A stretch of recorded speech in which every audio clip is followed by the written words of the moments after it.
Souvent, on pense acheter une poudre cacaotée pour son enfant et au final, c'est du sucre qu'on achète en fait.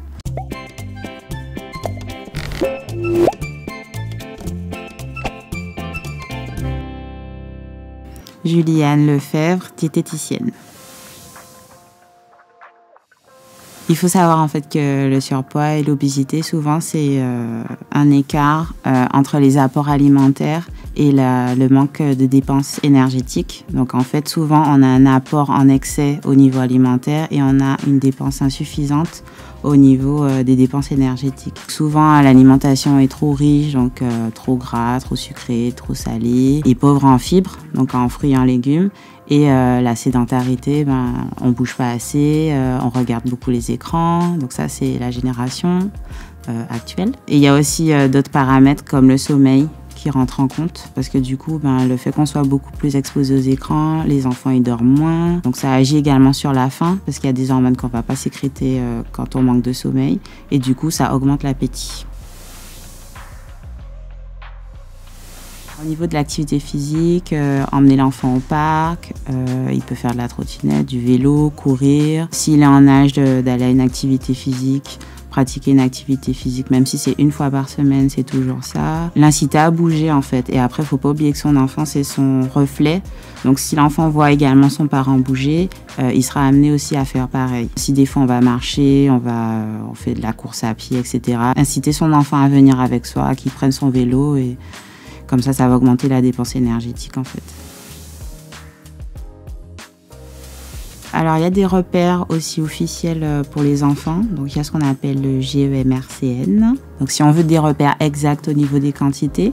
Après, à titre d'exemple, si on prend un steak haché pour un enfant qui est en maternelle, on va lui donner la moitié d'un steak haché. Au primaire, ce sera peut-être les 3/4. Et un adulte, ce sera le steak entier. En fait, on a souvent tendance à donner la même quantité aux enfants et on oublie que c'est pas, ce sont de petits êtres vivants et ils n'ont pas les mêmes besoins que nous qui sommes adultes. On est plus grand, on est plus corpulent, le poids n'est pas pareil. Donc, il y a plein de paramètres qui rentrent en jeu. Après, au niveau des féculents, pareil, ça dépend de ce qu'on va manger, mais ce sera peut-être 3-4 cuillères à soupe de riz, de pâtes et un petit peu de légumes à côté. En ce qui concerne les produits laitiers, les yaourts, etc., là, on peut donner un yaourt normal à son enfant ou si ce sont des petits Suisses, on peut même lui donner 2 petits Suisses.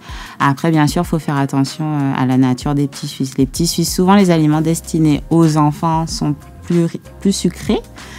Donc, vaut mieux donner à son enfant un yaourt nature et on met une cuillère à café de sucre dedans. Ce sera toujours moins sucré qu'un yaourt déjà sucré ou les yaourts aux fruits ou les yaourts aromatisés, etc.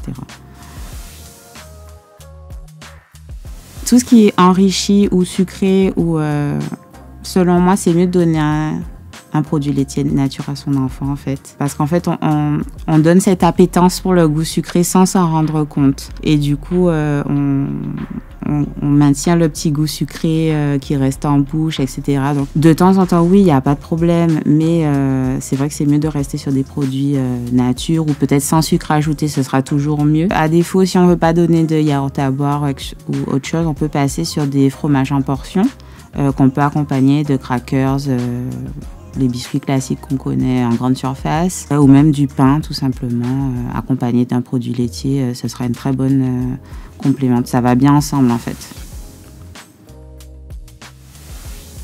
Il faut savoir qu'avec l'augmentation du surpoids et de l'obésité chez l'enfant, le goûter du matin, c'est ni systématique, ni obligatoire, ni recommandé. Donc en gros, on peut clairement s'en passer. On va le conseiller si par exemple l'enfant n'a pas eu de petit déjeuner. Donc là, c'est sûr, c'est mieux qu'il mange quelque chose. Ou si son petit déjeuner était pauvre, c'est-à-dire qu'il n'était pas assez copieux et qu'il a besoin d'abord en plus pour tenir jusqu'au repas du midi, quoi. Pour l'après-midi, à l'inverse, l'enfant, souvent à la cantine, il déjeune tôt, peut-être vers même avant midi. Donc pour tenir et justement pour ne pas créer un grignotage avant le dîner, on va recommander là à ce moment-là de prendre un goûter. Et le goûter, on va le composer d'une boisson. Et après, on fait des associations. Ça peut être un produit céréalier, donc type pain, crackers, biscottes, un produit de ce type, avec un produit laitier ou un fruit. Après, c'est au choix. Ça peut être un yaourt avec un morceau d'ananas, un bout de pain avec du fromage. Enfin, mais là, à ce moment-là, ça permet de tenir le temps d'attendre le dîner. On va recommander un fruit à croquer pour plusieurs raisons. Déjà, parce que le fruit frais va apporter plus de vitamines et de minéraux qu'on va perdre dans le jus de fruits. Le fruit frais à croquer apporte également des fibres. Donc au niveau satiété, l'enfant sera plus rassasié et ça va lui permettre de calmer la faim. Et il pourra attendre son repas du dîner. Le jus de fruits, à l'inverse, il y a beaucoup de jus de fruits sur le marché, notamment les jus de fruits destinés aux enfants, comme de célèbres marques, voilà, qu'on va systématiquement acheter pour son enfant. Et en fait, ils ne sont même pas considérés comme des jus de fruits, puisqu'ils apportent plus de sucre que de nutriments qu'on est censé rechercher dans les fruits, en fait. Donc il vaut mieux acheter un jus 100% pur fruit. Donc là, il faut faire attention aussi parce qu'il y a des jus où c'est écrit 100% jus et ce n'est pas du pur fruit. Donc ça, c'est très important de lire les étiquettes nutritionnelles lorsqu'on veut acheter du jus ou donner un jus. Après, bien sûr, si on a le temps, c'est mieux de faire son jus soi-même ou même un smoothie où on mixe une banane ou banane, ananas, orange. Voilà, là, ce sera du vrai fruit. Mais après, il ne faut pas oublier que le smoothie, les fibres, on a coupé en fait. Donc l'apport ne sera pas le même. En conclusion, c'est vrai que c'est beaucoup mieux d'apporter un fruit frais.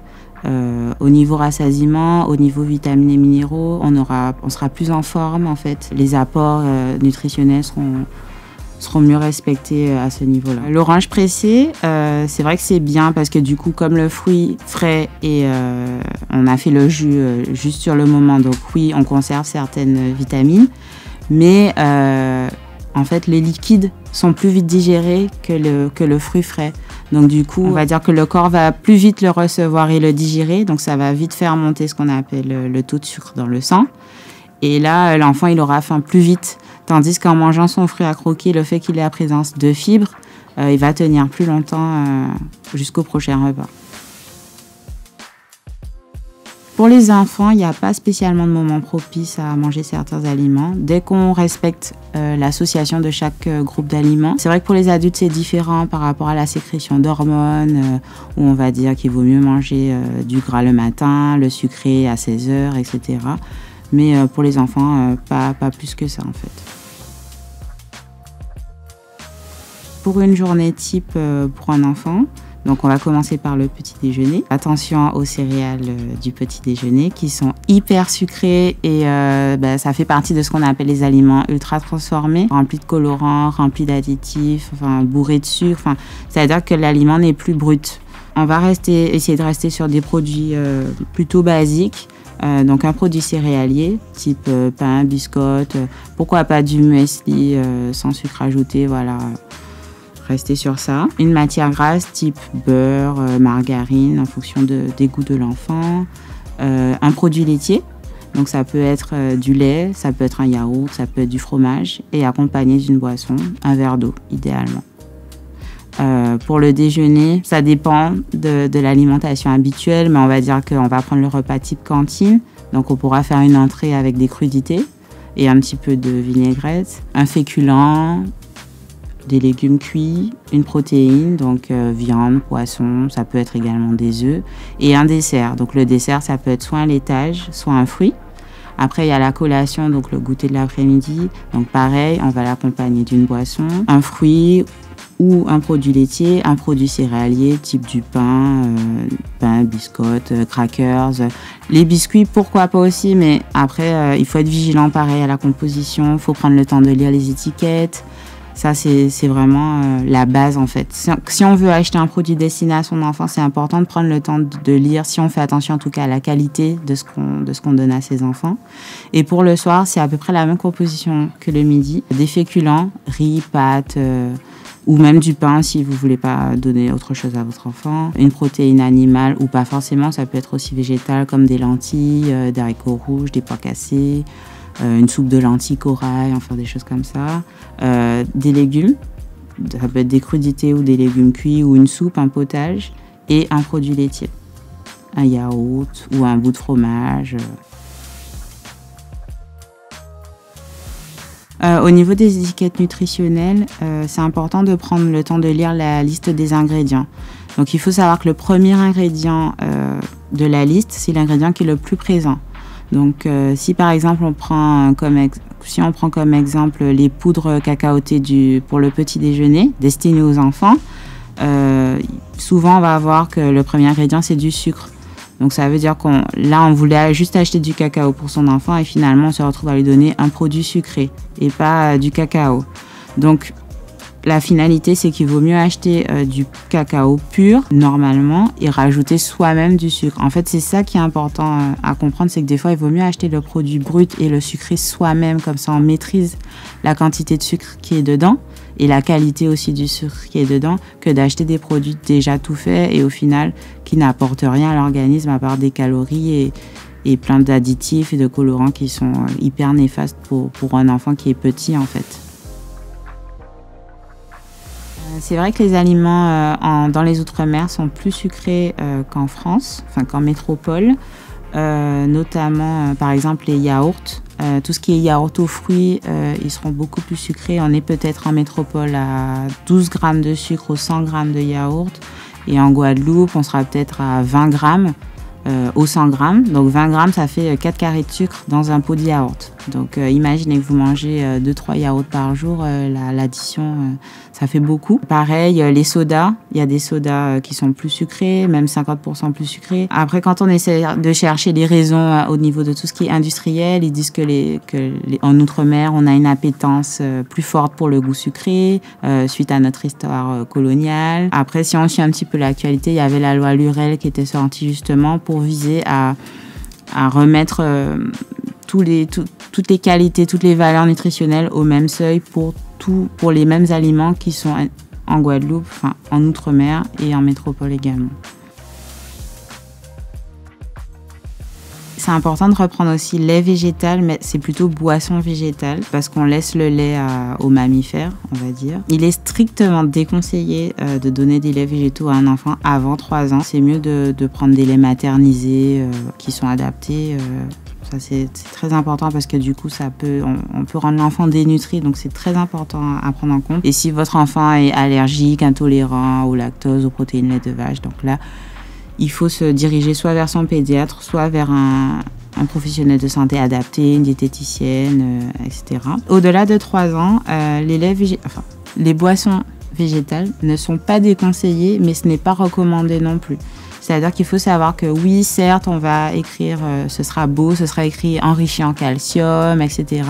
Mais il faut savoir que dans les produits laitiers, justement, on a la présence de vitamine D et que le calcium et la vitamine D, ça va ensemble.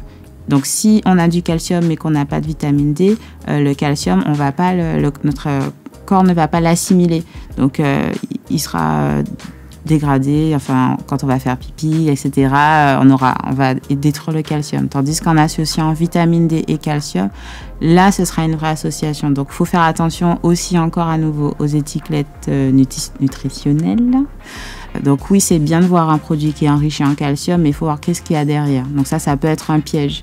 Tout ce qui est marketing pour les enfants, souvent, c'est ce qui marche bien, mais c'est pas forcément ce qui leur va le mieux.